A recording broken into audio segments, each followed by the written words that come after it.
Chapter 20. La Clínica de Salud Pública was actually a converted elementary school and didn't much resemble a hospital at all. It was a long, one-story brick building with huge windows and a rusted swing set out back. Becker headed up the crumbling steps. Inside, it was dark and noisy. The waiting room was a line of folding metal chairs that ran the entire length of a long, narrow corridor. A cardboard sign on a sawhorse read Oficina with an arrow pointing down the hall. Becker walked the dimly lit corridor. It was like some sort of eerie set conjured up for a Hollywood horror flick. The air smelled of urine. The lights at the far end were blown out, and the last 40 or 50 feet revealed nothing but muted silhouettes. A bleeding woman, a young couple crying, a little girl praying. Becker reached the end of the darkened hall. The door to his left was slightly ajar, and he pushed it open. It was entirely empty except for an old withered woman, naked on a cot, struggling with her bedpan. Lovely, Becker groaned. He closed the door. Where the hell is the office? Around a small dogleg in the hall, Becker heard voices. He followed the sound and arrived at a translucent glass door that sounded as if a brawl were going on behind it. Reluctantly, Becker pushed the door open. The office, mayhem. Just as he'd feared. The line was about 10 people deep, everyone pushing and shouting. Spain was not known for its efficiency, and Becker knew he could be there all night waiting for discharge info on the Canadian. There was only one secretary behind the desk, and she was fending off disgruntled patients. Becker stood in the doorway a moment and pondered his options. There was a better way. Con permiso, an orderly shouted. A fast-rolling gurney sailed by. Becker spun out of the way and called after the orderly, ¿Dónde está el teléfono? Without breaking stride, the man pointed to a set of double doors and disappeared around the corner. Becker walked over to the doors and pushed his way through. The room before him was enormous, an old gymnasium. The floor was a pale green and seemed to swim in and out of focus under the hum of the fluorescent lights. On the wall, a basketball hoop hung limply from its backboard. Scattered across the floor were a few dozen patients on low cots. In the far corner, just beneath a burned-out scoreboard, was an old payphone. Becker hoped it worked. As he strode across the floor, he fumbled in his pocket for a coin. He found 75 pesetas in Cinco Duros coins, changed from the taxi. Just enough for 2 local calls. He smiled politely to an exiting nurse and made his way to the phone. Scooping up the receiver, Becker dialed directory assistance. 30 seconds later, he had the number for the clinic's main office. Regardless of the country, it seemed there was one universal truth when it came to offices. Nobody could stand the sound of an unanswered phone. It didn't matter how many customers were waiting to be helped. The secretary would always drop what she was doing to pick up the phone. Becker punched the 6-digit exchange. In a moment, he'd have the clinic's office. There would undoubtedly be only one Canadian admitted today with a broken wrist and a concussion. His file would be easy to find. Becker knew the office would be hesitant to give out the man's name and discharge address to a total stranger, but he had a plan. The phone began to ring. Becker guessed 5 rings was all it would take. It took 19. Clínica de Salud Pública, barked the frantic secretary. Becker spoke in Spanish with a thick Franco-American accent. This is David Becker. I'm with the Canadian Embassy. One of our citizens was treated by you today. I'd like his information such that the embassy can arrange to pay his fees. Fine, the woman said. I'll send it to the embassy on Monday. Actually, Becker pressed, it's important I get it immediately. Impossible, the woman snapped. We're very busy. Becker sounded as official as possible. It is an urgent matter. The man had a broken wrist and a head injury. He was treated sometime this morning. His file should be right on top. Becker thickened the accent in his Spanish, just clear enough to convey his needs, just confusing enough to be exasperating. People had a way of bending the rules when they were exasperated. Instead of bending the rules, however, the woman cursed self-important North Americans and slammed down the phone. Becker frowned and hung up. Strikeout. The thought of waiting hours in line didn't thrill him. The clock was ticking. The old Canadian could be anywhere by now. Maybe he had decided to go back to Canada. Maybe he would sell the ring.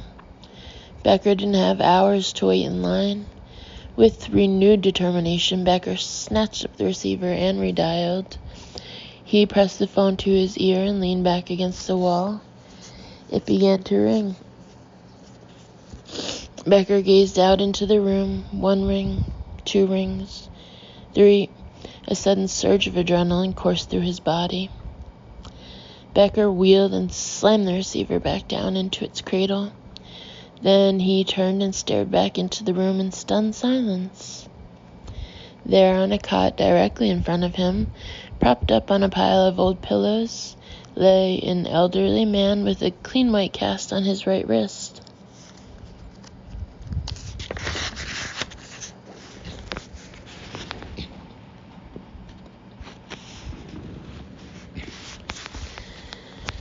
Chapter 21. The American on Tokujin Numataka's private line sounded anxious. Mr. Numataka, I only have a moment. Fine, I trust you have both pass keys. There will be a small delay, the American answered. Unacceptable, Numataka hissed. You said I would have them by the end of today. There is one loose end. Is Tancado dead? Yes, the voice said. My man killed Mr. Tancado, but he failed to get the pass key. Tancado gave it away before he died to a tourist. Outrageous, Numataka bellowed. Then how can you promise me exclusive? Relax, the American soothed. You will have exclusive rights. That is my guarantee. As soon as the missing pass key is found, Digital Fortress will be yours. But the pass key could be copied. Anyone who has seen the key will be eliminated. There was a long silence. Finally, Numataka spoke. Where is the key now? All you need to know is that it will be found. How can you be so certain?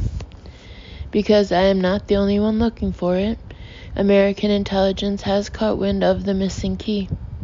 For obvious reasons, they would like to prevent the release of Digital Fortress. They have sent a man to locate the key. His name is David Becker. How do you know this? That is irrelevant. Numataka paused. And if Mr. Becker locates the key, my man will take it from him. And after that, you needn't be concerned, the American said coldly. When Mr. Becker finds the key, he will be properly rewarded.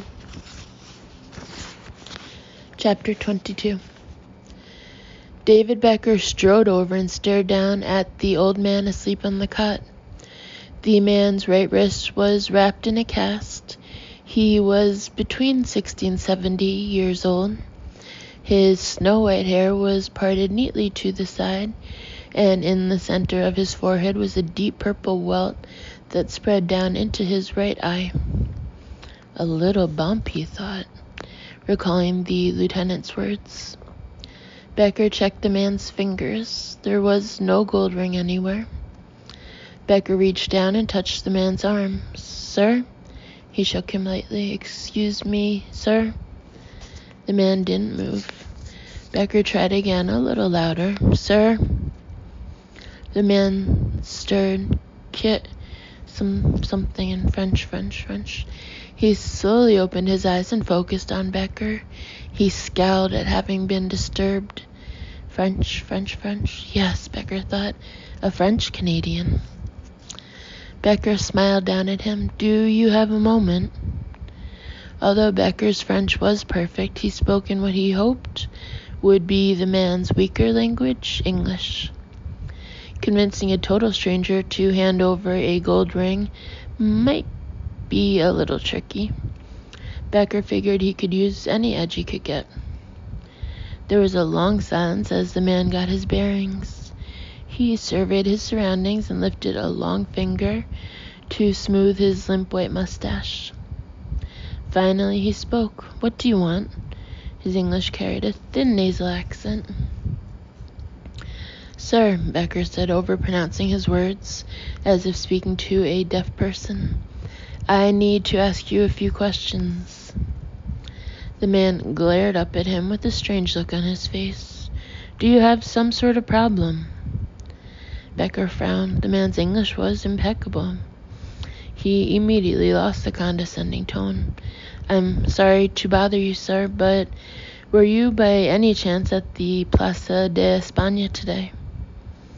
The old man's eyes narrowed. "Are you from the city council?" "No, actually, I'm Bureau of Tourism." "No, Look, I know why you're here." The old man struggled to sit up. "I'm not going to be intimidated.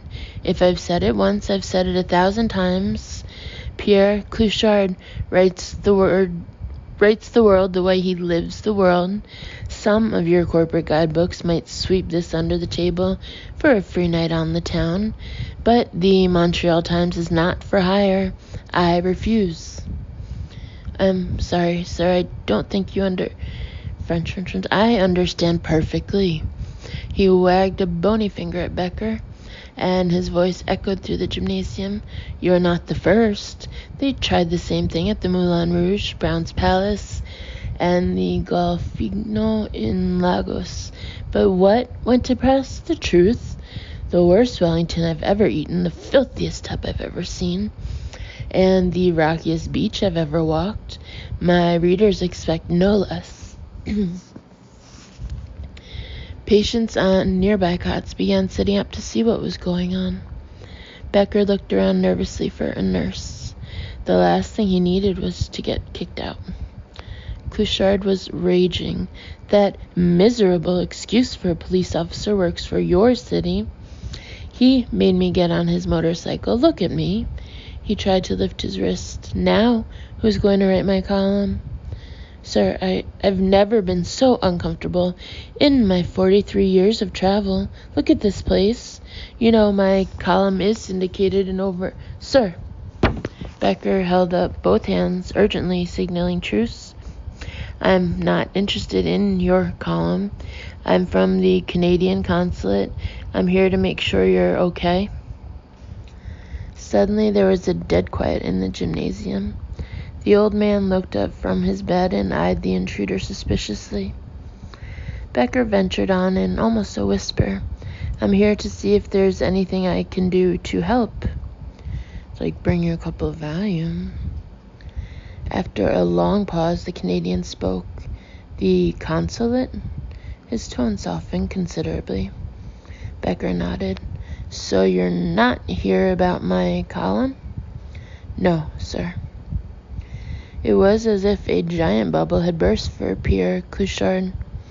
He settled slowly back down onto his mound of pillows. He looked heartbroken.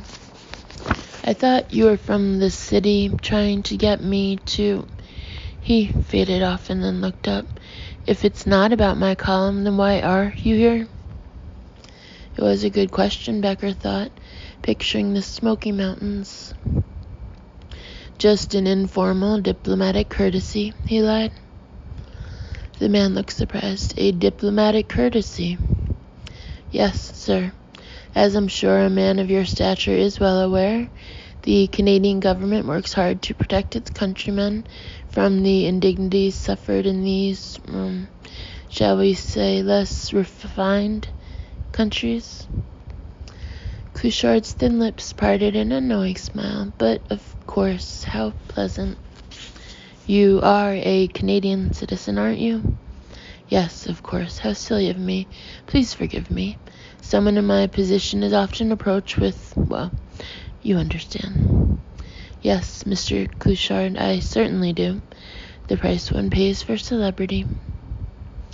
Indeed. Couchard let out a tragic sigh. He was an unwilling martyr tolerating the masses. Can you believe this hideous place? He rolled his eyes at the bizarre surroundings. It's a mockery, and they've decided to keep me overnight. Becker looked around. I know, it's terrible. I'm sorry it took me so long to get here. Couchard looked confused. I wasn't even aware you were coming. Becker changed the subject. Looks like a nasty bump on your head. Does it hurt? No, not really. I took a spill this morning. The price one pays for being a good Samaritan. The wrist is the thing that's hurting me. Stupid, Guardia. I mean, really? Putting a man of my age on a motorcycle? It's reprehensible. Is there anything I can get for you? Couchard thought a moment, enjoying the attention. Well, actually, he stretched his neck and tilted his head left and right. I could use another pillow if it's not too much trouble. Not at all. Becker grabbed a pillow off a nearby cot and helped Couchard get comfortable. The old man sighed contentedly. Much better. Thank you. French, Becker replied. Ah, the man smiled warmly. So you do speak the language of the civilized world. That's about the extent of it, Becker said sheepishly. Not a problem, Couchard declared proudly. My column is syndicated in the U.S. My English is first rate. So I've heard, Becker smiled. He sat down on the edge of Couchard's cot. Now, if you don't mind my asking, Mr. Couchard, why would a man such as yourself come to a place like this? There are far better hospitals in Seville. Couchard looked angry. That police officer, he bucked me off his motorcycle and then left me bleeding in the street like a stuck pig. I had to walk over here. He didn't offer to take you to a better facility. On that god-awful bike of his? No thanks. What exactly happened this morning? I told it all to the lieutenant. I've spoken to the officer, and I hope you reprimanded him, Couchard interrupted. Becker nodded. In the severest terms. My office will be following up. I should hope so. Mr. Couchard, Becker smiled, pulling a pen out of his jacket pocket. I'd like to make a formal complaint to the city. Would you help? A man of your reputation would be a valuable witness. Couchard looked buoyed by the prospect of being quoted. He sat up. Why, yes, of course it would be my pleasure. Becker took out a small notepad and looked up. Okay, let's start with this morning. Tell me about the accident. The old man sighed. It was sad, really. The poor Asian fellow just collapsed. I tried to help him, but it was no use. You gave him CPR? Couchard looked ashamed. I'm afraid I don't know how. I called an ambulance. Becker remembered the bluish bruises on Tonkado's chest. Did the paramedics administer CPR? Heavens, no, Couchard laughed. No reason to whip a dead horse. The fellow was long gone by the time the ambulance got there. They checked his pulse and carted him off, leaving me with that horrific policeman. That's strange, Becker thought, wondering where the bruise had come from. He pushed it from his mind and got to the matter at hand. What about the ring? He said as nonchalantly as possible. Couchard looked surprised. The lieutenant told you about the ring? Yes, he did. Couchard seemed amazed. Really? I didn't think he believed my story. He was so rude, as if he thought I was lying, but my story was accurate, of course. I pride myself on accuracy. Where is the ring? Becker pressed. Couchard didn't seem to hear. He was glassy-eyed, staring into space. Strange piece, really. All those letters looked like no language I'd ever seen. Japanese, maybe? Becker offered. Definitely not. So you got a good look at it? Heavens, yes. When I knelt down to help, the man kept pushing his fingers in my face. He wanted to give me the ring. It was most bizarre, horrible, really. His hands were quite dreadful. And that's when you took the ring? Couchard went wide-eyed. That's what the officer told you, that I took the ring. Becker shifted uneasily. Couchard exploded. I knew he wasn't listening. That's how rumors get started. I told him the Jap fellow gave away the ring, but not to me.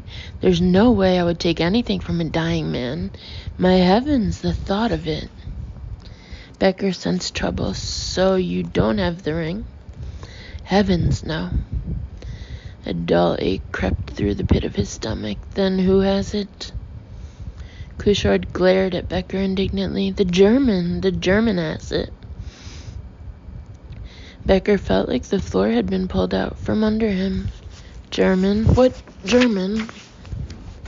The German in the park. I told the officer about him. I refused the ring, but the fascist swine accepted it. Becker set down his pen and paper. The charade was over. This was trouble. So a German has the ring. Indeed. Where did he go? No idea. I ran to call the police. When I got back, he was gone.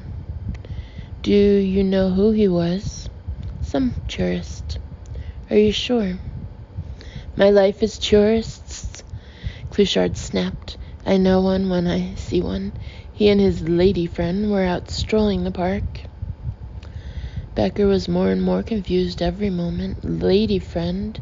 There was somebody with the German? Couchard nodded. An escort, gorgeous redhead. Mon Dieu, beautiful. An escort? Becker was stunned. As in a prostitute? Couchard grimaced. Yes, if you must use the vulgar term. But the officer said nothing about... Of course not. I never mentioned the escort. Couchard dismissed Becker with a patronizing wave of his good hand. They aren't criminals. It's absurd that they're harassed like common thieves. Becker was still in a mild state of shock. Was there anyone else there? No, just the three of us. It was hot. And you're positive the woman was a prostitute? Absolutely. No woman that beautiful would be with a man like that unless she were well paid. Mon Dieu, he was fat. A loudmouth, overweight, obnoxious German. Couchard winced momentarily as he shifted his weight, but he ignored the pain and plowed on. This man was a beast, 300 pounds at least. He locked onto that poor dear like she was about to run away. Not that I blame her, I mean really. Hands all over her. Bragged that he had her all weekend for $300. He's the one who should have dropped dead, not that poor Asian fellow. Couchard came up for air and Becker jumped in. Did you get his name? Couchard thought for a moment and then shook his head. No idea. He winced in pain again and settled slowly back into his pillows. Becker sighed. The ring had just evaporated before his eyes. Commander Strathmore was not going to be happy. Couchard dabbed at his forehead. His burst of enthusiasm had taken its toll. He suddenly looked ill. Becker tried another approach. Mr. Couchard, I'd like to get a statement from the German and his escort as well. Do you have any idea where they're staying? Couchard closed his eyes, his strength fading. His breathing grew shallow. Anything at all, Becker pressed. The escort's name? There was a long silence. Couchard rubbed his right temple. He was suddenly looking pale. Well, no, I don't believe... His voice was shaky. Becker leaned toward him. Are you all right? Couchard nodded lightly. Yes, fine, just a little... The excitement, maybe. He trailed off.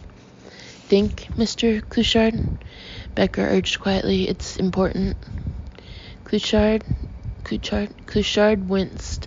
I don't know. The woman... The man kept calling her. He closed his eyes and groaned.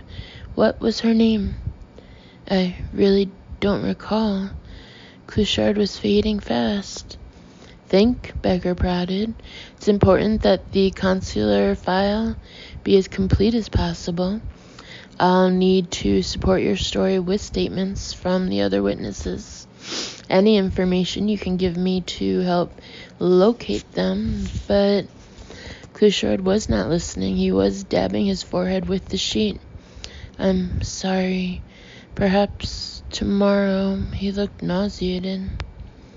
Mr. Couchard, it's important you remember this now. Becker suddenly realized he was speaking too loudly. People on nearby cots were still sitting up watching what was going on. On the far side of the room, a nurse appeared through the double doors and strode briskly towards them. Anything at all, Becker pressed urgently. The German called the woman... Becker lightly shook Couchard, trying to bring him back. Couchard's eyes flickered momentarily. Her name... Stay with me, old fella. Do... Couchard's eyes closed again. The nurse was closing in. She looked furious. Do... Becker shook Couchard's arm. The old man groaned. He called her. Couchard was mumbling now, barely audible. The nurse was less than 10 feet away, yelling at Becker in angry Spanish. Becker heard nothing. His eyes were fixed on the old man's lips. He shook Couchard one last time as the nurse bore down on him. The nurse grabbed David Becker's shoulder. She pulled him to his feet just as Couchard's lips parted. The single word leaving the old man's mouth was not actually spoken. It was softly sighed, like a distant sensual remembrance. Dewdrop. The scolding grasp yanked Becker away. Dewdrop? Becker wondered what the hell kind of name is Dewdrop. He spun away from the nurse and turned one last time to Couchard. Dewdrop, are you sure? But Pierre Couchard was fast asleep.